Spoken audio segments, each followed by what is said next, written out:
Co director వచ్చాడు. ఆ co director వచ్చి మామూలుగా స్మోక్ చేస్తూ అతను అన్నాడు, ఇలాంటి లంచ్ కూడా యాక్టర్ అవడానికి వచ్చేస్తుంటారు, అందుకే ఇండస్ట్రీ ఇలా అవుతున్నదని.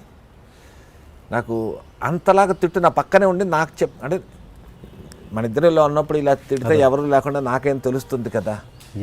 I really felt very bad.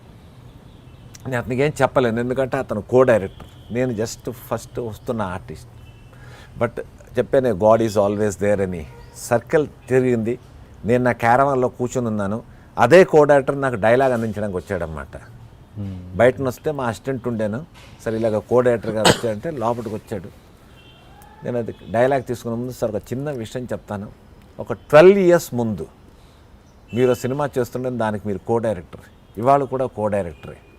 అప్పుడు నన్ను మీరు ఇలా తిట్టారు, లంజా కొడక అంటే దాని వాల్యూ అంటూ మీకు తెలుసు సార్. యాక్చువల్లీ నాకు అంత తెలుగు రాకు, maybe I'm not so good in Telugu, కానీ దయచేసి మీకు చిన్న రిక్వెస్ట్ చేస్తున్నాను, ఇవాళ నా పొజిషన్ మారిపోయింది, అక్కడి నుంచి ఈ రేంజ్కి వచ్చాను, కానీ మీరు అక్కడే ఉన్నారు.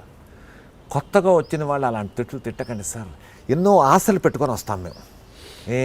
ఇవాళ రోజుల్లో కృష్ణానగర్లో ఉన్నా, అమీర్పేటలో ఉన్నా, ఇంకెక్కడున్నా సరే మీలాంటి యూత్ అందరికీ అదే చెప్తాను, మీరు ఎన్నో ఆశలు పెట్టుకొని వస్తారు, ఒక సినిమా ఇండస్ట్రీలో ఒక స్టార్ అవుదాం, ఒక ఆర్టిస్ట్ అవుదాం, ఒక హీరో అవుదాం, ఒక హీరోయిన్ అవుదాం అనేసి. మిమ్మల్ని